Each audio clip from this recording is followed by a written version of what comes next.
Hello guys, today we'll analyze one more stock, and as you can see the name of the stock is Bajaj Electricals.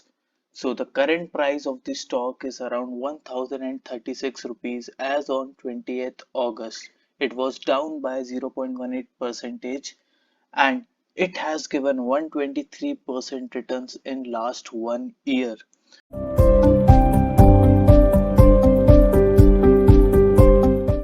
The company is into consumer discretionary segment into the home electronics and appliances. It is a small cap having a market cap approx rupees 12,000 crores and stock is 2.88 times volatile as Nifty. When we look at the PE ratio, the PE ratio of the stock is around 62.49 while sector PE is in negative that to minus 384 approx.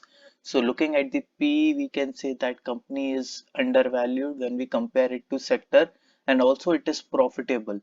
The PB ratio of the stock is 7.54 while sector PB is 5.05.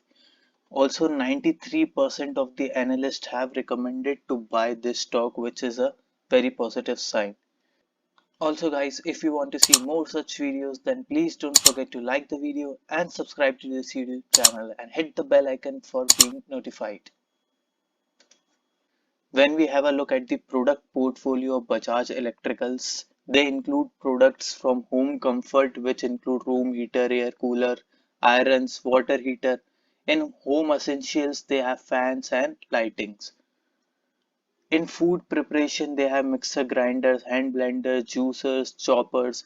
For breakfast and snacks, they have coffee makers, juicers, electric kettles, and toasters. Along with it, they have electric cookers, gas stoves, induction cookers, and microwave ovens also. Company also have a brand of Nerlap under which they have non-stick snack makers. They are also into the power generation and power distribution segment and also the illumination segment. Under illumination, they have three categories which include the indoor, outdoor, and solar. So we can see here that company is also focusing on the greener side and focusing more on renewable energy. Guys, this is the reason why I said that we are using the products of this company from morning to night as they have wide variety of appliances and they are also into power distribution. So somewhere we might be using their products.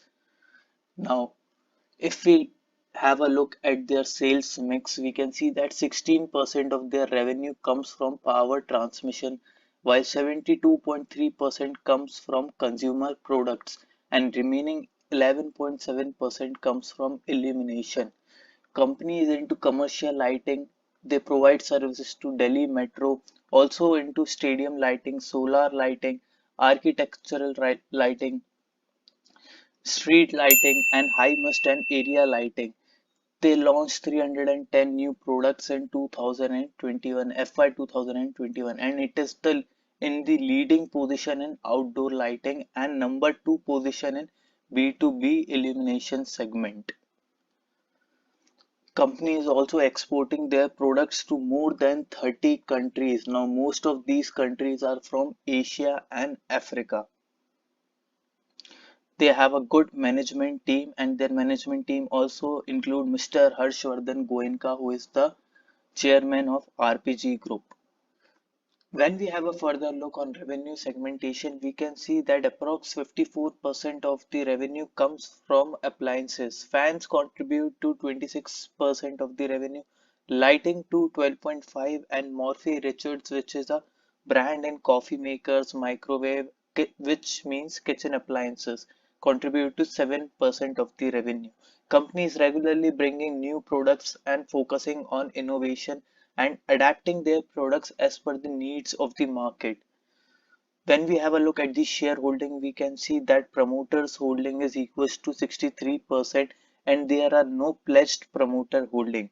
Mutual funds have holding around 10.43 percentage, domestic institutions 0.34 percentage, FII 12 percentage, and retail and other parties are 14 percentage. And in last 3 months, mutual funds have also increased their shareholding, which is a positive sign for the company. If we look at the percentage growth, then company has achieved 12% growth in year-on-year trade sales, and they have achieved massive for approx 41% growth in e-commerce sales. They also have 1600 plus products available, and they are serving to 18,000 pin codes in the country and achieved 99% customer satisfaction. They are also very good at solving customer queries, and they have 96% figure in that.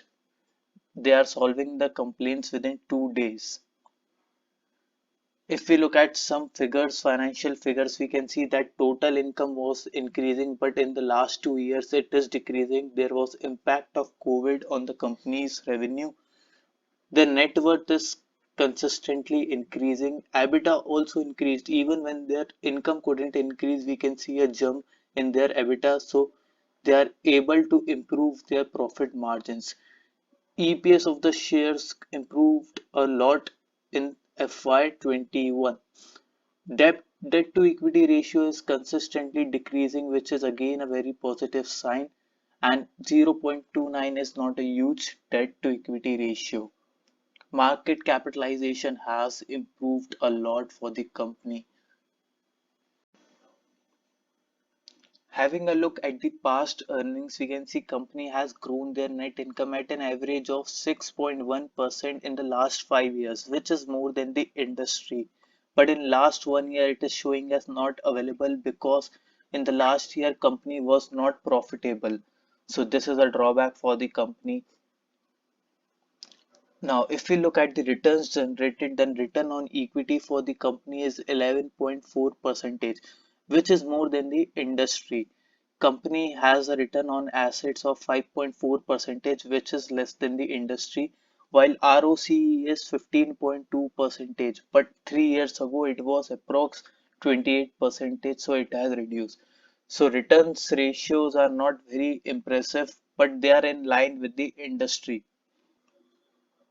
In the short term, company has more assets than the liabilities, but when we look at long term, we can see that the proportion of assets when we compare it to liabilities is much more. So company is in a strong position. Now we'll have a look at the chart of Bajaj Electricals.